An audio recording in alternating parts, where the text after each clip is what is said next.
Louvado seja o nome do Senhor. Nesta noite, o preletor da noite é o pastor Alex, ele que conhece muito de Bíblia, doutorado em teologia.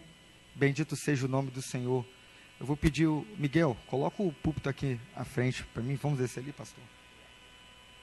Peço você que fique de pé, nós vamos orar nesta noite, por toda a mente, todo o coração que está aqui presente nesta noite, que o Espírito Santo possa ministrar em cada coração e que o nome do Senhor seja engrandecido. Estenda suas mãos para cá, vamos orar. Amado Deus, Santo de Israel, Leão da tribo de Judá, nesta hora na tua presença, ó Pai, colocamos diante de ti a vida do teu servo, do teu filho, pastor Alex, ó Pai, no qual irá trazer a tua palavra nesta noite, Pai. Em nome de Jesus, que cada mente, cada coração esteja aberto, para que nós possamos aprender mais e mais da tua palavra. Assim nós oramos, te pedindo, crendo, Pai, no teu poder, em nome de Jesus. Amém. Shalom Aleichem, paz seja convosco, amém? Amém. Professor de hebraico tem esse problema, né? Sempre tem que tirar uma onda, né, varão? Alegria, queridos, revê-los. E eu fiquei espantado com tantos amigos de infância aqui neste lugar. Não é? Tem o Allen que está lá dentro, intocado. Muitos amigos de infância mesmo, porque eu passei meus 20 primeiros anos ali, né? Porque eu já estou com 40, então tem 2, né? Na colônia de pescadores na praia de Itapuã, não é? Olha, eu estou vendo mais uma ali, que me conhece de infância, isso é bom. E eu agradeço ao meu pastor, querido pastor Eduardo, pelo convite, e é sempre um prazer, né, Cleberson, que está ali, é sempre um prazer estar aqui com os amados. Abram vossas Bíblias, esse é o tema, né, que você está vendo aí, o Espiritismo à luz da Bíblia. Primeira carta de Paulo a Timóteo. Glória a Deus. Primeira carta de Paulo a Timóteo, capítulo 4.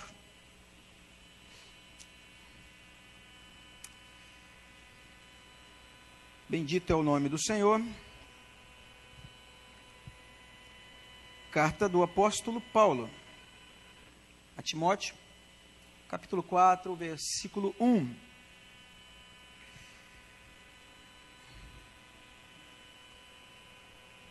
Diz assim a palavra: mas o Espírito diz expressamente que, nos últimos tempos vindouros, alguns apostatarão da fé, dando atenção a espíritos sedutores e a doutrinas de demônios. Amém. Podei-vos assentar, queridos.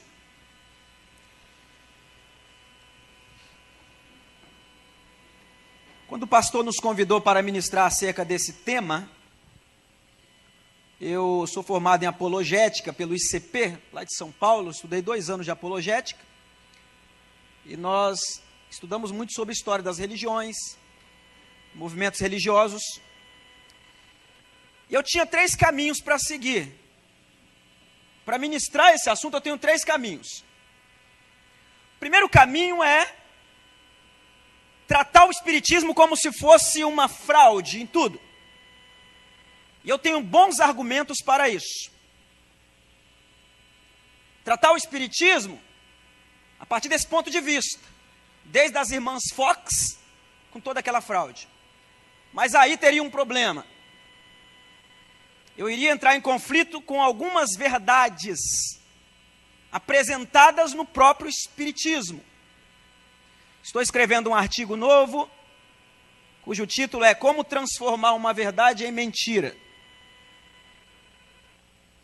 É muito fácil transformar uma verdade em mentira. E estou fazendo uma defesa da veracidade dos evangelhos, ou do evangelho de Jesus Cristo. Então o espiritismo tem algumas coisas que serão apresentadas, mas que expressam uma verdade deturpada. Eu tenho aqui o Evangelho segundo o Espiritismo do Allan Kardec, já li todo várias vezes. Aqui nada mais é que relatos da história de Jesus na Bíblia, na interpretação espírita. Muito falho. Muito falho. vocês terem uma ideia, aqui é considerado que João Batista é a reencarnação de Elias. Está aqui. Aonde está a contradição? Processo de reencarnação tem que ter morte. Elias não morreu. Será que não leram esse texto? Muitas falhas. Então poderia ir por esse caminho, mas não procurei esse caminho. O segundo caminho é expor o espiritismo como mais um movimento religioso, mas o espiritismo atrai muito. O espiritismo é um dos movimentos que mais cresce no Brasil. Falei, não é esse caminho. Mas escolhi o terceiro caminho, eu quero compartilhar com vocês nesta noite. O caminho da exposição apologética. Vamos entender o espiritismo, vamos fazer refutações. Esse é o melhor caminho. Vamos interagir. Aqui eu vou transformar num aulão, tá? Porque eu trouxe vídeos, eu gosto disso. Então vamos lá, a nossa abordagem vai ser o seguinte. Vamos lá, Arley, por gentileza. Dá o primeiro toque. Primeira abordagem. O que é o espiritismo? O que é espiritismo? Essa vai ser a primeira abordagem. O que é espiritismo? E logo na abordagem eu vou mostrar para vocês contradições. E eu odeio contradições. Quando expomos a Bíblia, nós temos um assunto que nós ministramos na teologia, que são supostas contradições bíblicas.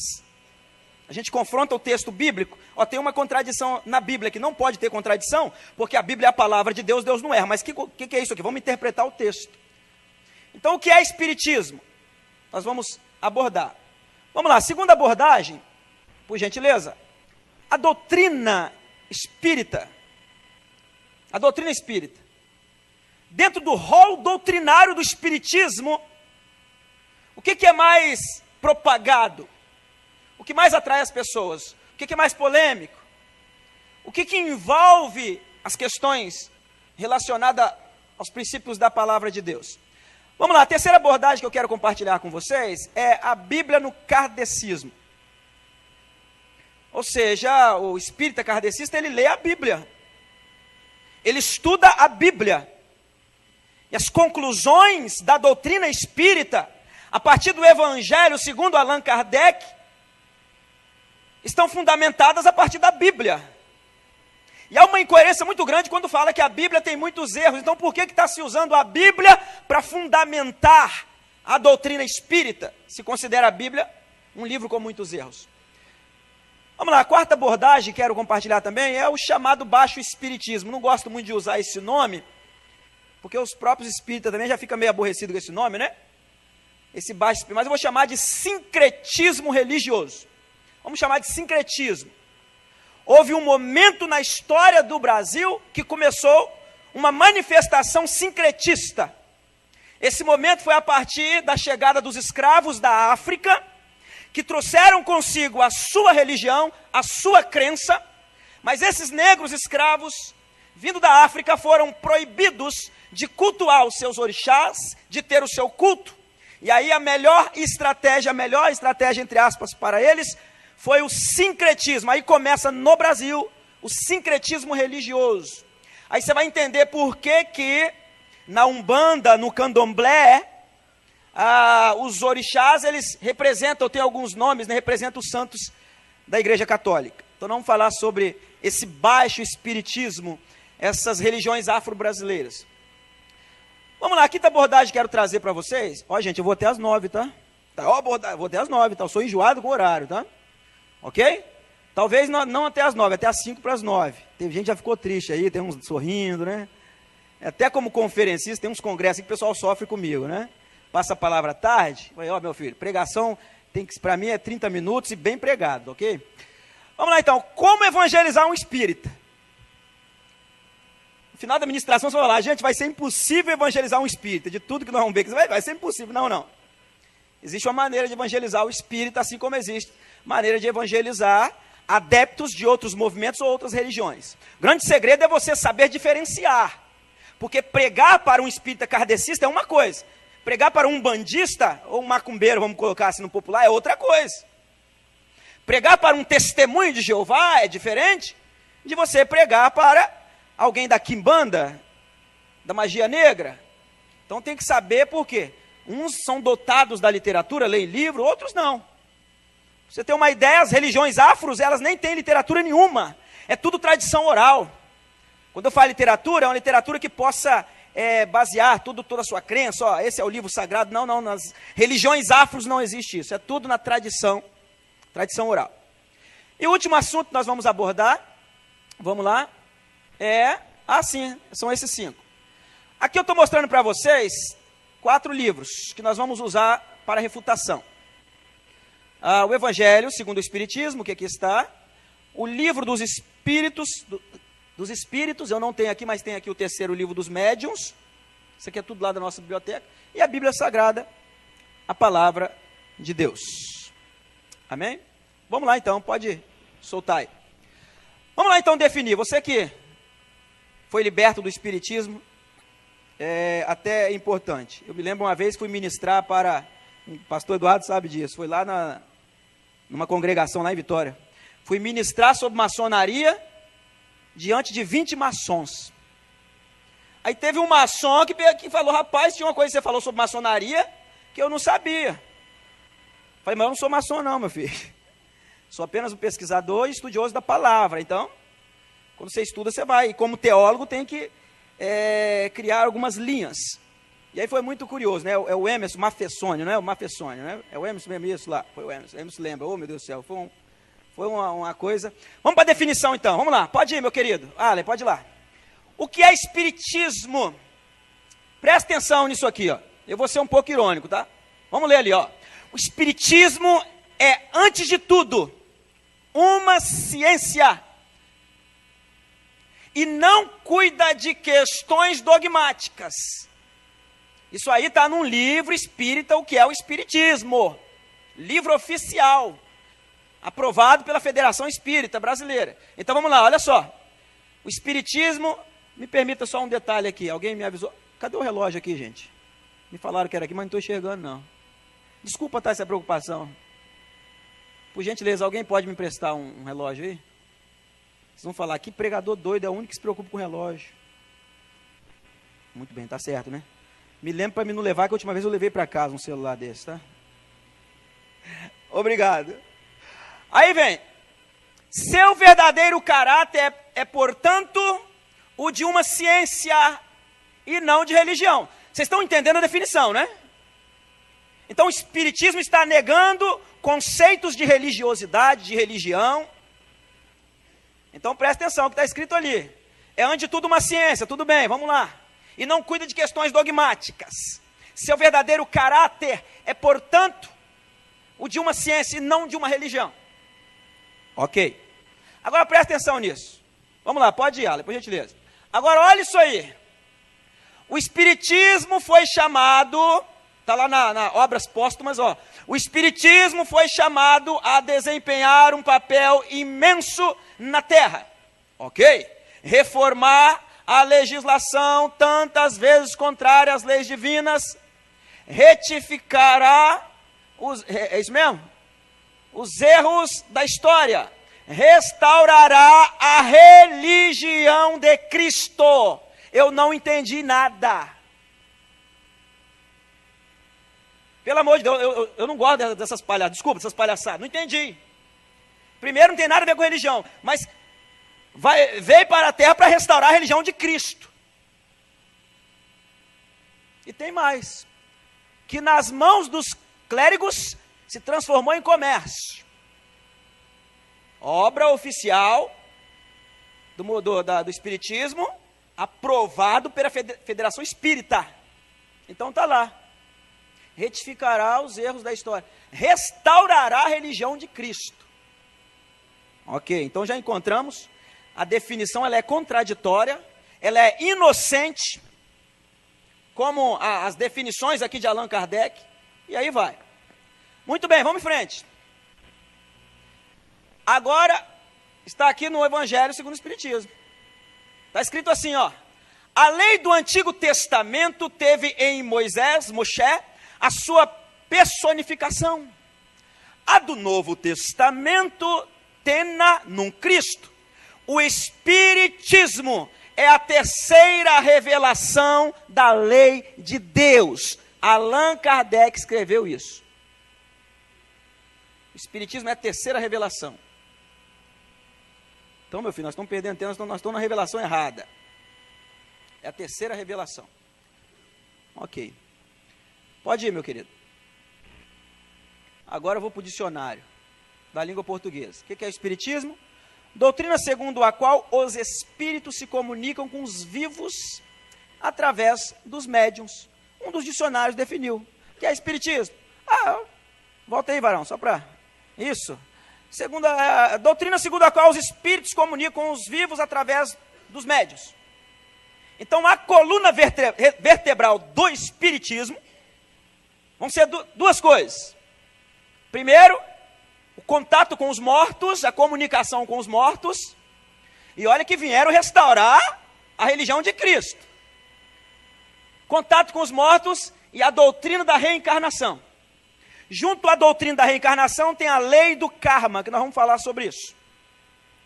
Ok, vamos em frente então, meu querido. E agora, como surgiu o Espiritismo?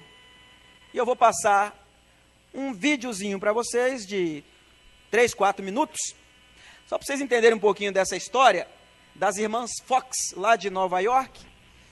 E puxa primeiro o slide aí, por gentileza. Isso, puxa o slide primeiro aí. Ok, essas aí são as irmãs Fox. E eu vou passar para vocês agora um vídeo, rapidinho só para você, vamos fazer essa interação, interagir, para você ver um pouco a história do surgimento do Espiritismo. Só que esse vídeo não é um vídeo evangélico, não, é do próprio Espiritismo. E o vídeo, segura aí, e o vídeo ele está perfeito até uma certa altura, ou seja, fechando dentro daquele propósito que o editor ou a federação ou quem é responsável apresenta o vídeo. Ok, pode soltar, por gentileza. Em 11 de dezembro de 1800... É normal, pode deixar, é normal. 47, uma família de origem alemã se instalou em uma modesta casa no vilarejo de Riedesville, estado de Nova York, nos Estados Unidos. A família Fox era formada pelo Sr. John Fox, sua esposa Margaret Fox e seus filhos, entre eles as duas filhas, Kate e Margaret, como a mãe. Fenômenos interessantes passaram a acontecer na casa 2 meses depois da família chegar. Eram batidas leves, arranhões nas paredes e nos móveis. Os ruídos aumentavam cada vez mais. Na noite de 31 de março de 1848, houve uma série de sons muito fortes e contínuos. A garota Kate desafiou a força invisível a repetir, com algum barulho, a quantidade de palmas que ela batia.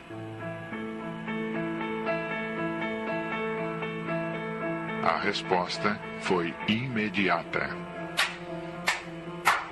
Margaret Fox, a mãe, fez um teste. Perguntou algo que somente ela ou algum familiar podia responder. Perguntou as idades de seus filhos. A resposta veio com exatidão. Perguntou se era um espírito que batia. 2 pancadas responderam sua pergunta. Assim, Margaret iniciou uma espécie de entrevista, onde acabou descobrindo que aquele era um espírito de um homem que foi assassinado naquela casa e que seus restos mortais estavam enterrados na adega. Através de combinação alfabética com as pancadas produzidas, chegou-se à identidade da vítima. Descobriu ainda o assassino.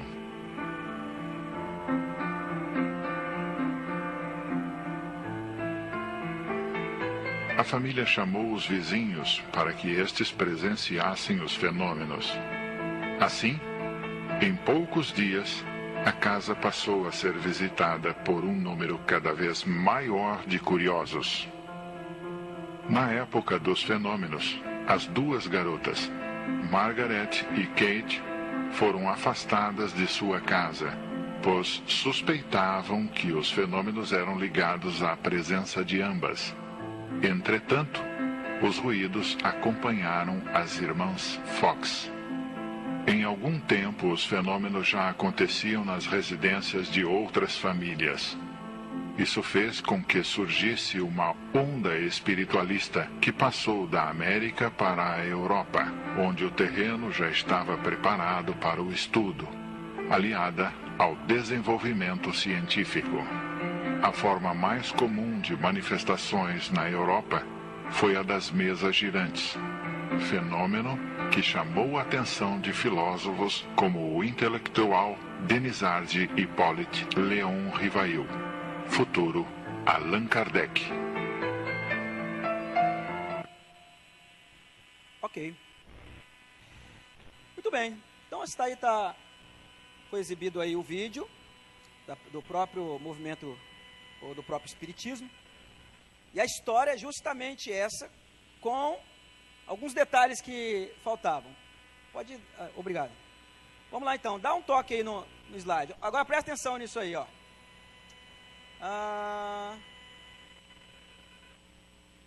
Ok, pode passar.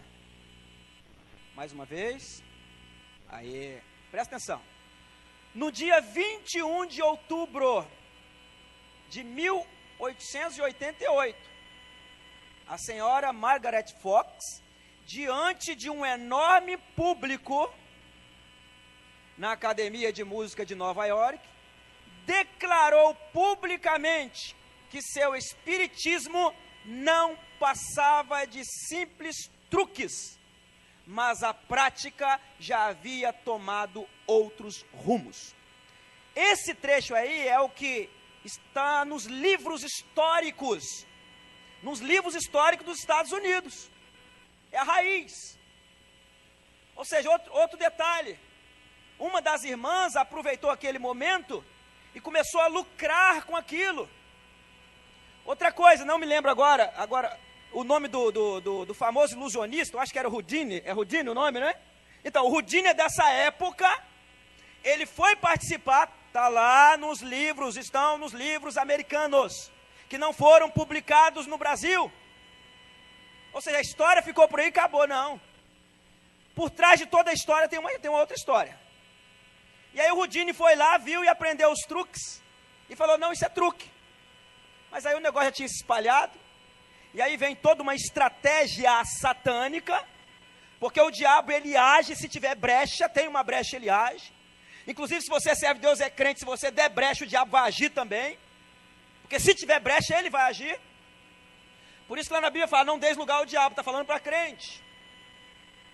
E aí ela confessou, não, era apenas, não passava de truques, mas já tinha se espalhado até chegar na França, não é, com o médico Allan Kardec.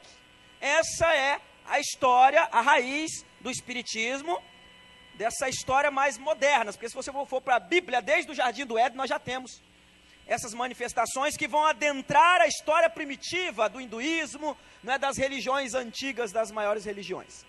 Vamos em frente, pode ir, meu querido. Vamos lá, está Allan Kardec, nascido na França em outubro de 1804. Em 1855, após assistir o fenômeno das mesas girando, decidiu estudar o mundo dos espíritos. Pode ir. É só um relato rápido aqui, eu vou ter que economizar bastante tempo aqui para nós conseguirmos concluir todo o assunto. Em 18 de abril de 1857, ele lança o livro dos Espíritos, primeiro do que o Evangelho. No Brasil, começou em 1865 em Salvador, na Bahia, e o Allan Kardec falece em 1869. Ok, pode ir em frente. Agora vamos para as principais doutrinas. É claro que no rol doutrinário do Espiritismo, nós vamos encontrar muitas questões relacionadas àquilo que se prega, àquilo que acredita. Eu já participei de palestras espíritas, e quando nós damos essa aula, esse assunto, História das Religiões, deixa eu contar até uma coisa aqui para vocês, muito engraçada, né? Eu costumo dividir a turma, né, do seminário da Faculdade de Teologia em grupos, e eu mando eles fazerem trabalhos lá nas seitas, em alguns movimentos. Então eu mandei um grupo uma certa vez para estudar lá no Testemunho de Jeová, depois um grupo foi assistir uma palestra espírita, um grupo no Seixo Noye, e um grupo lá para os mormons. E aí foram como acadêmico, participaram, né, anotaram muita heresia. Aconteceu uma coisa muito engraçada, eu mandei um grupo ali para aquele centro, movimento do espiritismo ali no Ibis, e aí participaram da palestra espírita e o palestrante falou, se alguém quiser passe, fica na fila, né? Aí todo o pessoal lá e tudo, aí os irmãos, não, vamos embora. Só que uma irmã entrou na fila, a irmãzinha. Ô, irmã, o que você está fazendo na fila, irmã? Você vai pagar minha passagem? Eu vou pegar o passe. Eu vou pegar o passe. Aquilo foi muito engraçado. Eu passei a orientar os alunos, quando vocês vierem for passe, vocês esquecem, tá? Então, e foi muito interessante. Um grupo foi na Testemunho de Jeová, quase me bateu. Foi porque esse que me bateu. O culto enjoado que você meteu a gente.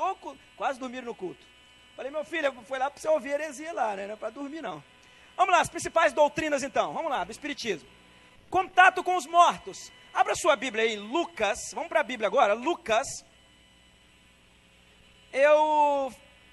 A última vez que eu ministrei, inclusive, eu já ministrei esse assunto aqui na igreja, há uns 4, 5 anos atrás, não me lembro. Claro, de forma diferente, que eu estava falando só sobre seita afros. Lucas 16, vamos lá, a ideia então que nós temos é o seguinte, deixa eu explicar para vocês por que nós vamos para a Bíblia.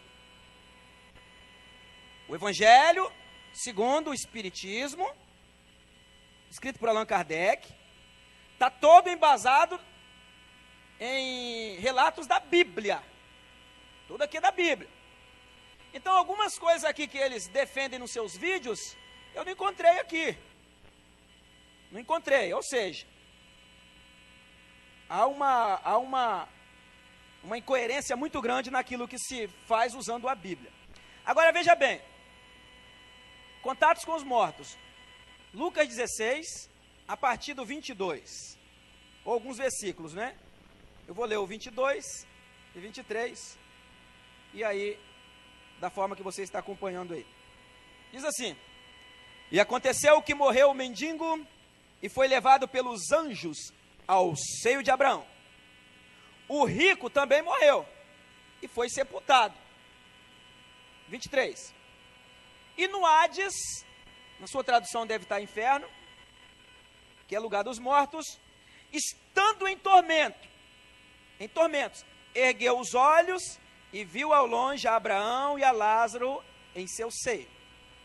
Agora presta atenção no 27, é agora que a coisa começa a apertar. Deixa eu pegar aqui o 25 que é melhor para você entender. Diz, porém, Abraão, filho, lembra-te que em tua vida recebestes os teus bens e Lázaro os seus males. E agora este é consolado e tu atormentado. E além de tudo isto, entre nós e vós está posto um grande abismo, de modo que os que quiserem passar daqui para vós não poderiam, nem tampouco os de lá para cá. Aí ele vai responder agora. E ele respondeu, então rogo-te, ó Pai, que o envies à casa de meu pai, porque tenho 5 irmãos, para que solenemente lhes testifique, de modo que eles não venham também para este lugar de tormento. Mas Abraão lhe diz, eles têm Moisés e os profetas, que os escutem.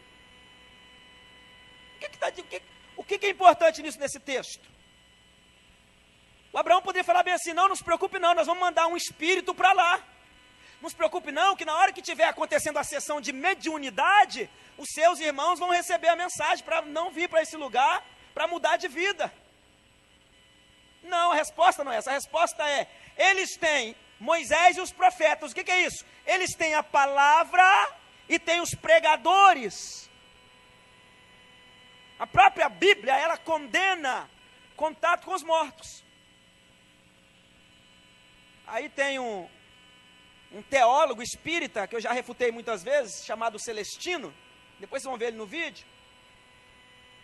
Ele é dotado de grego e hebraico, e aí eu comecei a estudar como é que ele usa as línguas originais grego e hebraico. Uma manipulação através da interpretação pelas línguas originais.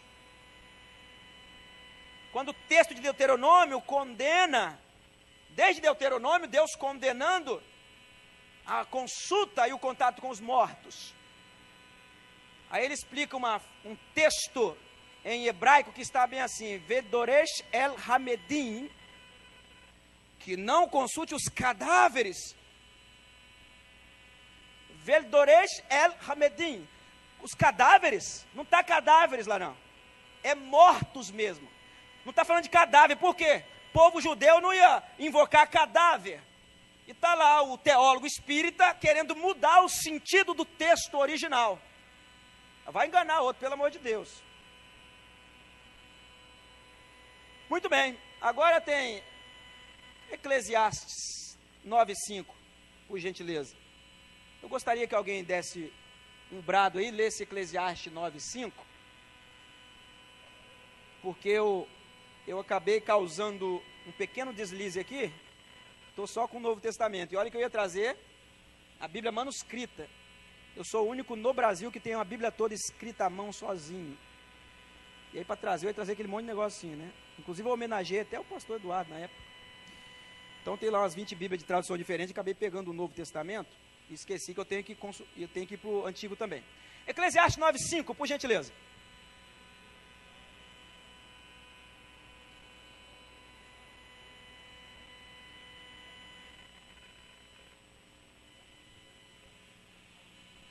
Pronto.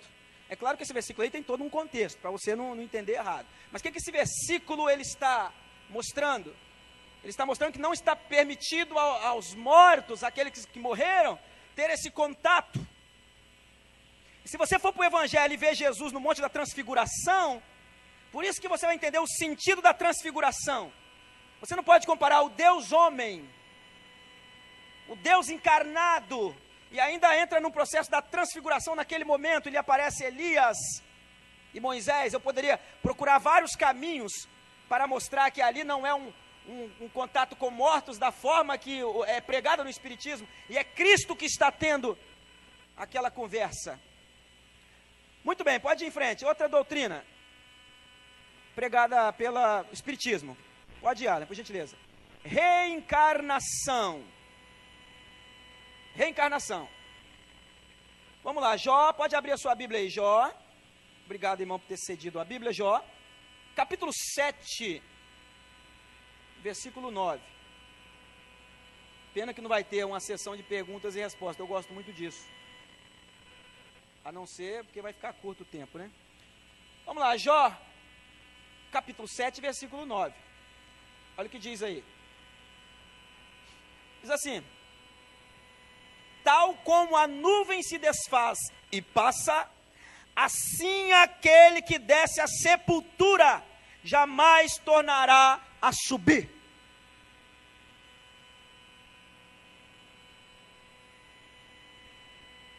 Versículo 10.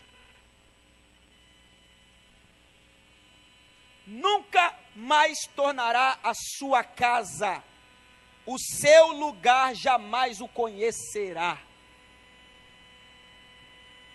A reencarnação anula o sacrifício de Cristo na cruz. Porque se existe reencarnação, eu quero uma resposta dos espíritas.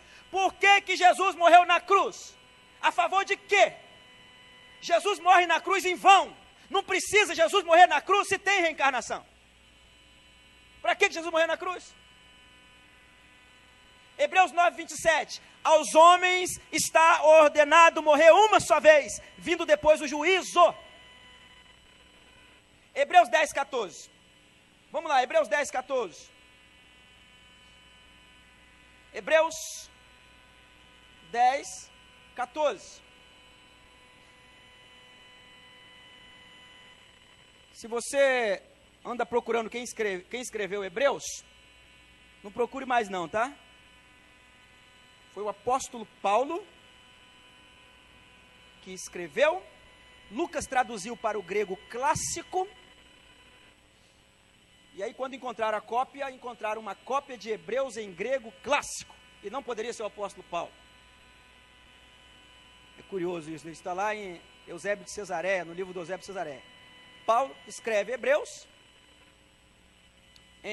Paulo escreve em aramaico ou hebraico, Lucas traduz para o grego clássico. E aí quando encontra a cópia mais antiga, está lá Hebreus grego clássico, não é do apóstolo Paulo. É porque o Lucas traduziu aí, pronto, ficou distante. Vamos lá então, Hebreus 10, 14. Porque com uma só oferta, aperfeiçoou para sempre os que estão sendo santificados. Para sempre, uma única vez. Aleluia. Pode ir, vamos lá, próxima doutrina espírita mais em evidência. Essa eu vou passar um vídeo para vocês. É a lei do karma.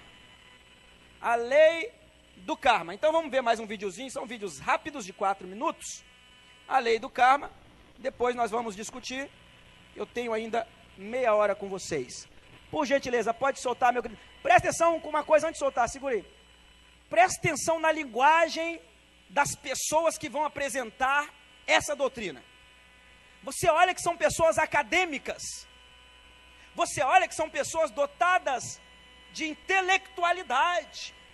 As palavras são bonitas. As palavras são até, vamos colocar assim, humanamente falando, convincentes. Eles vão defender a lei do karma. O que é a lei do karma? É que no processo de reencarnação, se você vai reencarnar numa outra vida, em uma outra época, você carrega nas costas os pecados da vida passada. Você carrega os pecados da vida passada. E aí eles vão fazer essa defesa. Gente, uma das mais belas defesas dessa doutrina que eu já vi, é essa que você vai ver no vídeo. Pessoas bem selecionadas. Mas por que usar a Bíblia? Por que querer usar a Bíblia? Depois eu vou mostrar alguns trechos que eles falam da Bíblia, se der tempo. Vamos lá, pode soltar aí, por gentileza.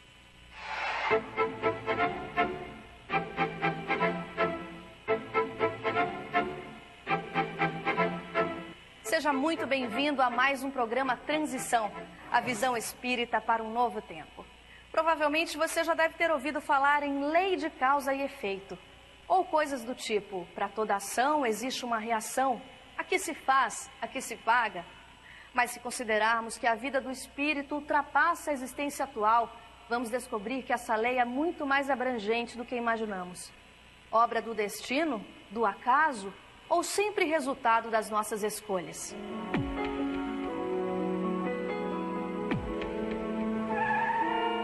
A lei de causa e efeito é uma lei universal.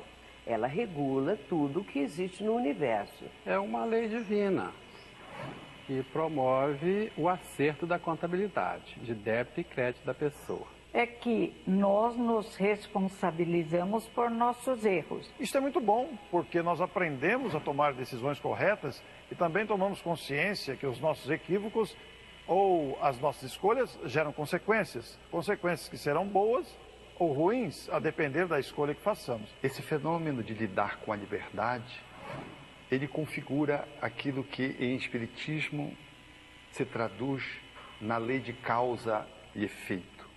Causalidade. Tudo que penso, tudo aquilo que faço, determina consequências, determina efeitos. É uma lei de justiça, porque afinal de contas, respondemos por aquilo que fazemos.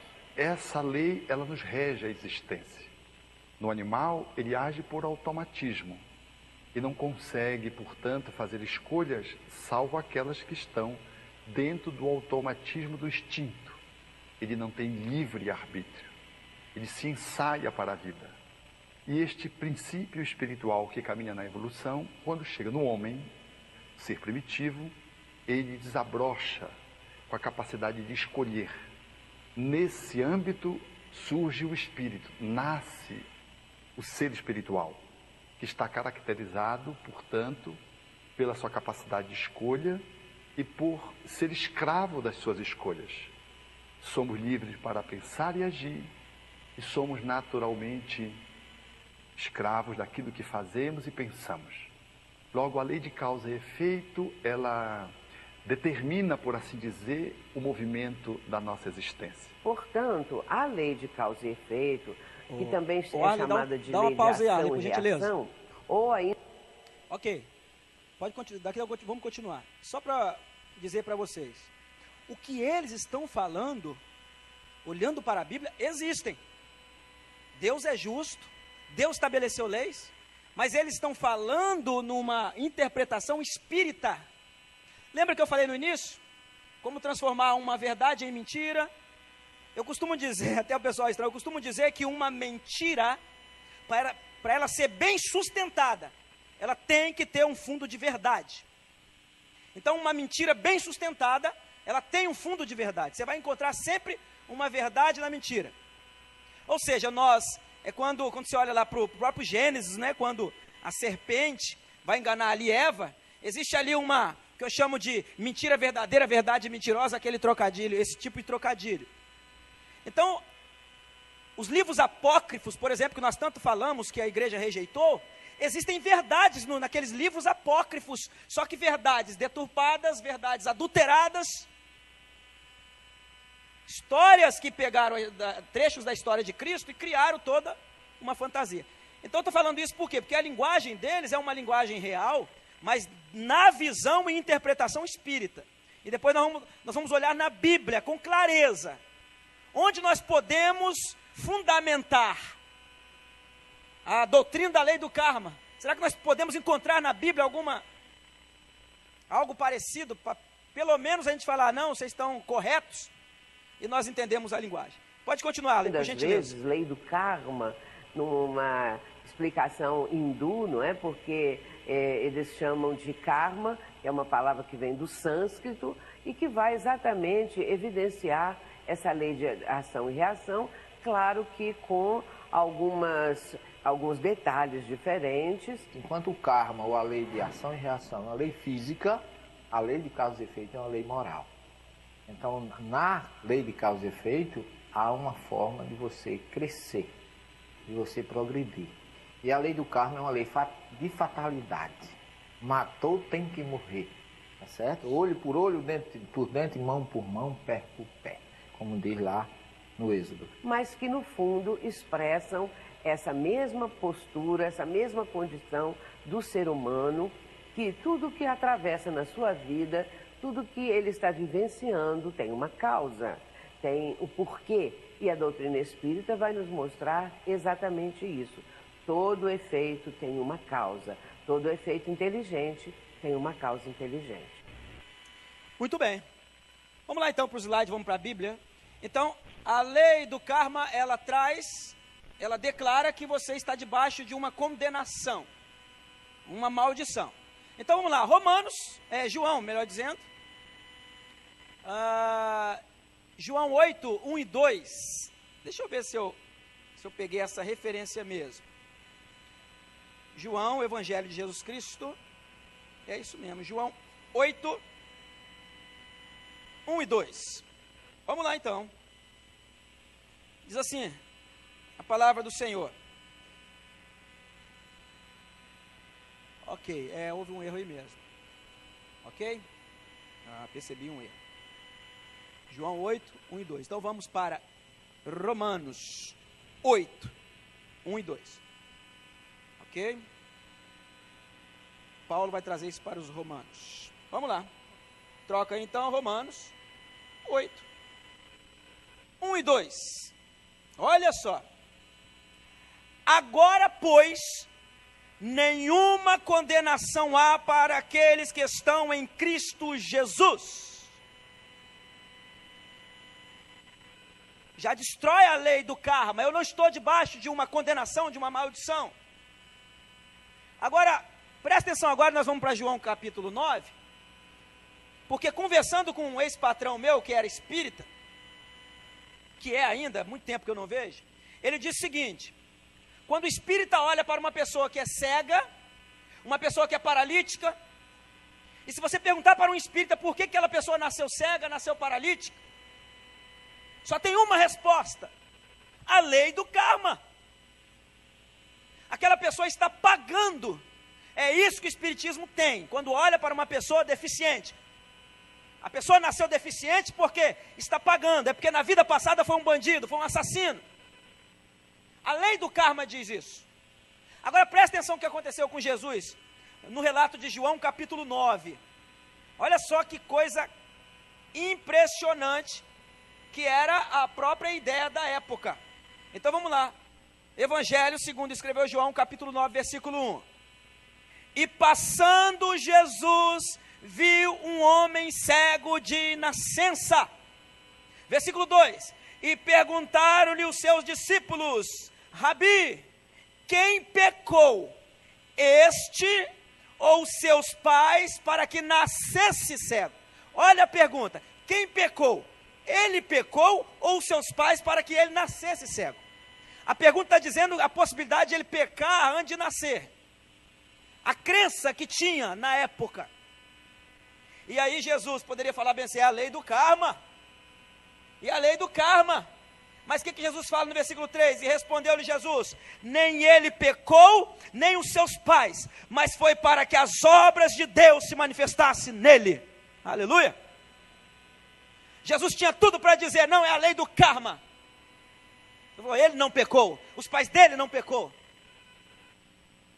Ele nasceu assim porque Deus tem um projeto, tem um plano, a manifestação da glória de Deus, e aconteceu ali o milagre.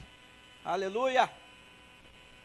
A lei do karma, ela não é justa, ela é injusta, porque ela coloca o ser humano, e mais uma vez, ela vai contrário ao que representa a cruz de Cristo, porque a Bíblia diz: para isso se manifestou o Filho de Deus, para desfazer as obras do diabo. Vamos lá, pode ir, meu querido Arley, por gentileza. E agora, como evangelizar kardecistas? E aí, vocês viram uns acadêmicos, oh, meu pai amado, é igual às vezes o aluno lá no seminário, ele fala: professor, meu patrão é ateu, professor, como é que eu vou pregar para um ateu? É o primeiro caminho que eu mostro para ele: procure saber qual dos 6 tipos de ateu ele é. Tem 6 tipos de ateus. Tem o ateu mitológico, tem o ateu semânico, tem o ateu tradicional, tem o ateu agnóstico, tem o ateu à toa, tem também aquele ateu à toa. É igual aquele grupo de jovens que sai intitulando: somos satanistas, aí sai quebrando cemitério, sai... Falei, quando vocês conhecerem o que é um satanista mesmo, então tem ateu à toa também, né? Vamos lá, quem está anotando aí, é bom você anotar. Olha o primeiro desafio: você quer evangelizar kardecista, meu irmão? Primeiro, estude hermenêutica bíblica, porque eles vão interpretar o texto, eles vão interpretar o texto bíblico, eles vão usar a Bíblia. Então não adianta você ir: aquele crente que não lê Bíblia, não funciona, você vai passar vergonha. O que é estudar hermenêutica bíblica? Saiba quais são os princípios de interpretação da Bíblia, lei do texto com contexto cultural histórico, texto nas línguas originais. Estude um pouco a hermenêutica. Por quê? O espírita kardecista, ele vai ter uma interpretação de igual. E se você estudar hermenêutica bíblica, princípios e regras de interpretação bíblica, hermenêutica teológica, você vai encontrar as falhas na argumentação de qualquer acadêmico espírita. Eu costumo dizer 3 termos diferentes, que é inteligência, conhecimento e sabedoria. Inteligência é da natureza humana.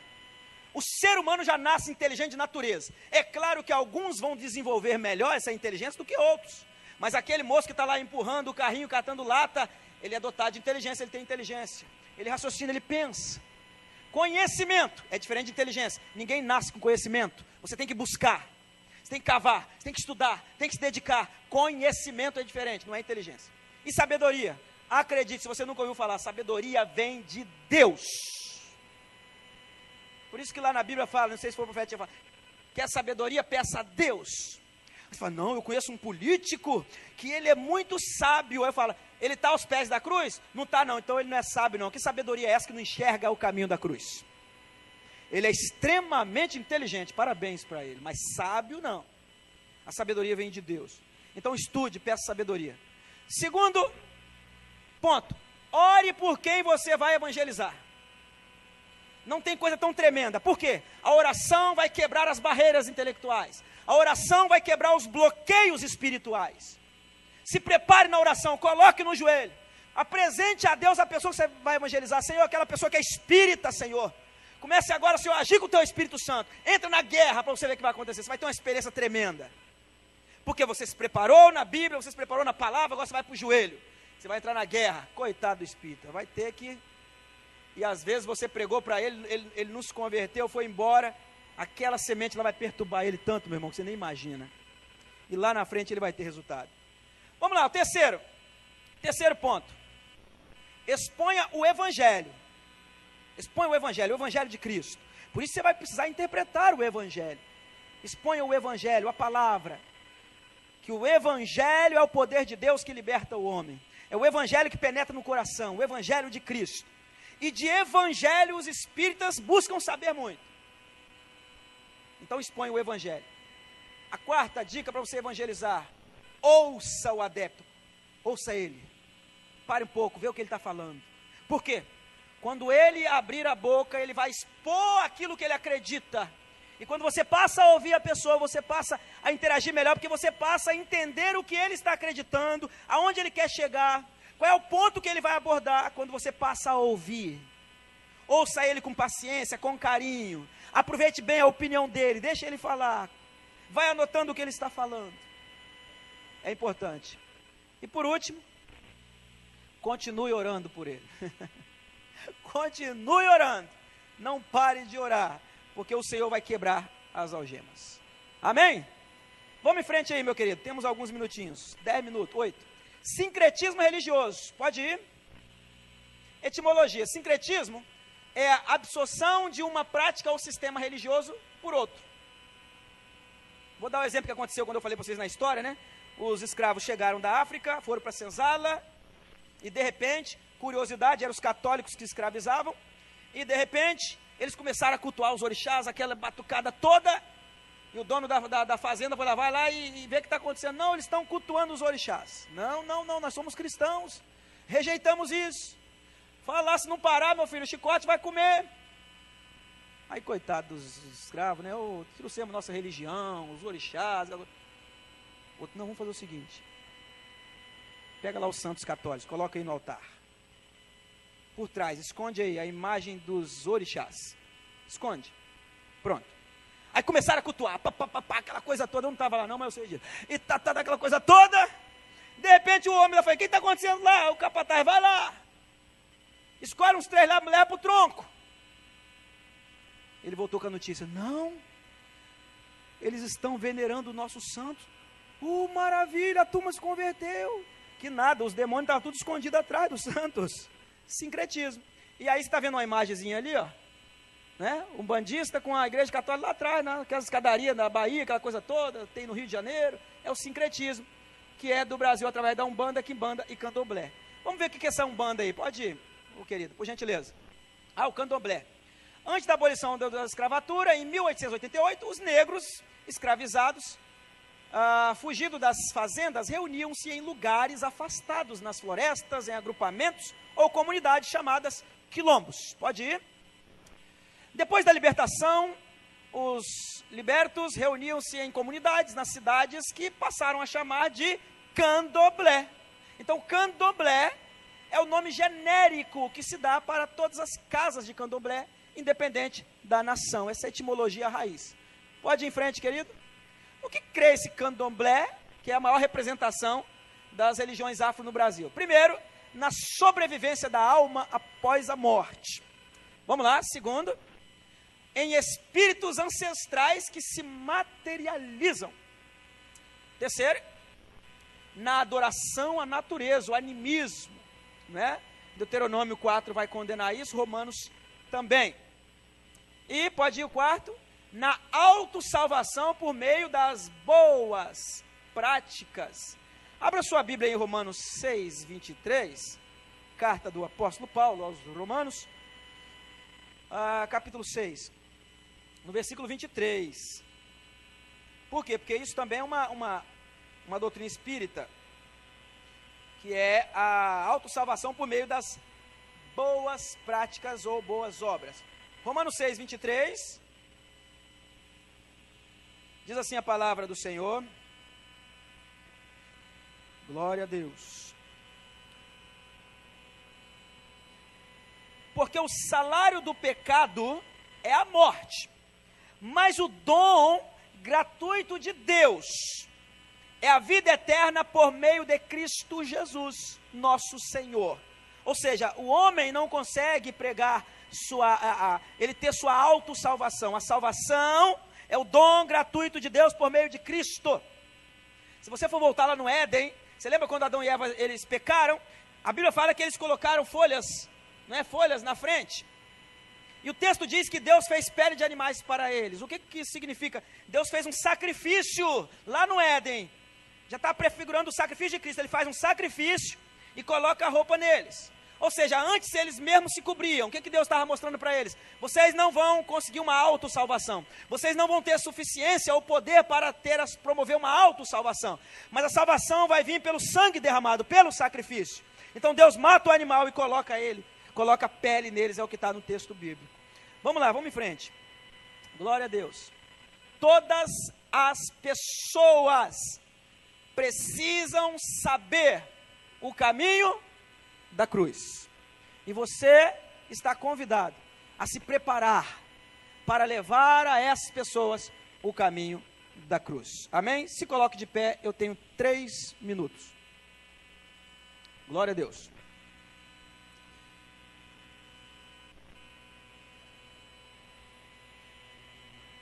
Vou me colocar à disposição do pastor para outros assuntos.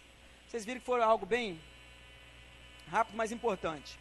Deu para interagir com vídeos e foi gostoso demais passar esses minutos. Feche seus olhos agora em nome de Jesus. Porque agora eu tenho um desafio para você em nome de Jesus. Você sabia que há pessoas que não são espíritas, mas estão presas a essas doutrinas? Há pessoas que não têm religião, mas elas se apegam a esse tipo de doutrina. Eu quero orar nesse momento para que Deus Ele possa verdadeiramente transformar você num canal de bênção, canal de pregação da palavra. Se até agora você não enxergou quem está do seu lado e que está apegado a essa crença ou escravo dessa crença, a partir de hoje você vai enxergar essas pessoas. Pode guardar isso no seu coração. Você vai até se assustar, que você não imaginava que as pessoas que estão tão próximas a você, elas creem nisso. Às vezes, mesmo não sendo espíritas, mas elas estão presas nessa escravidão. Eu quero que você, neste momento, na oração, você se coloque diante de Deus e fale para o Senhor: Senhor, eu quero ser um instrumento nas mãos do Senhor, que leve a palavra de libertação, Senhor. Porque todas as pessoas têm o direito de conhecer o caminho da cruz, da redenção, da salvação, que é Jesus. Eu quero que você ore ao Senhor agora. Quantas vezes nós temos negligenciado esse chamado de pregadores do Evangelho, da palavra? Quantas pessoas estão morrendo, indo para a perdição, indo para o inferno? E nós aqui temos a salvação, mas Deus nos chamou para que a salvação alcançasse vidas. Pai, em nome de Jesus Cristo, muito obrigado, Senhor, porque nós tivemos um despertamento espiritual nesta noite, porque o Senhor nos incomodou, ó Pai, nesta noite. Deus, quantas pessoas, ó Pai, sendo enganadas, com a deturpação até da palavra de Deus, com a má interpretação, a manipulação da palavra de Deus. E nós que temos pleno conhecimento da Tua palavra, por meio da revelação na Tua palavra do Espírito Santo, estamos aqui, ó Deus. Nos perdoa, Pai, porque muitas vezes deixamos de discernir, de ter discernimento espiritual do que está acontecendo ao nosso redor. Nos incomode, Espírito Santo, para que com os olhos espirituais nós possamos enxergar as pessoas que estão pedindo socorro, as pessoas que estão, ó Pai, caindo no poço, mas com as mãos estendidas, porque estão na escuridão, porque não chegou a interpretação fiel da palavra, porque isso depende de nós, não são os anjos que vão pregar Deus. Por isso, Pai, nos desperte, ó Deus, cada vez mais, e que possamos, ó Pai, sair daqui entendendo mais, um pouco mais, o reino espiritual, em nome de Jesus Cristo. Obrigado, Senhor, por esses momentos. Nós oramos assim, em nome de Jesus. Amém. Poder sentar, muito obrigado, Deus abençoe você. Você tem um restante de semana abençoado na presença de Deus. Muito obrigado.